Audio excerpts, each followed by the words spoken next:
Salam əziz yetişdiricilər. Bugün sizlərə şəkildə gördüyünüz 3 mərtəbəli cüzə yetişdirmə boru deri haqqında məlumat paylaşacağım. Ev şəraitinə və ya balaca fermalarda quşları səmərəli şəkildə böyütmək üçün qurulan çox səviyyəli qəfəs tipli sistemdir. 3 mərtəbəli boru derin üstünlükləri yerə qənaət, üst-üstə 3 mərtəbə olduğu üçün balaca sahədə çox sayda cüzə saxlamaq mümkündür. İstiliyi idarə etmək asan olur. Hər mərtəbədə ayrıca lampa, istilik tənzimləyici və elektrik xətti qoymaq mümkündür. Suvarma sistemini bir mərkəzdən idarə etmək olur. Nipel suvarma və elektrik sistemi mərkəzləşmiş formada işləyir. Təmizlik daha səliqəli olur. Setka altlıq nəcis və tozu aşağı hissəyə ötürür. Beləliklə üst səviyyələr daha təmiz qalır. Ön tərəf setkalı örtü olduğu üçün həmişə hava dəyişimi mümkündür. Boru derin yığılması haqqında məlumat.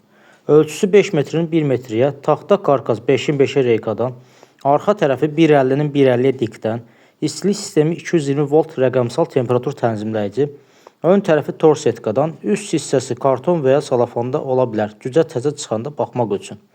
Hər mərtəbədə elektrik lampaları 100 vatlıq, kənardan enerji kabeli və termostat bağlantısı. Nə üçün belə sistem qurulur?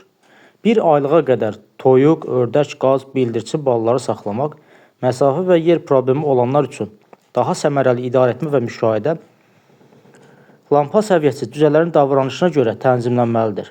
İnkubatordan yeni çıxan cücələri böyütmək üçün çox pratik seçimdir.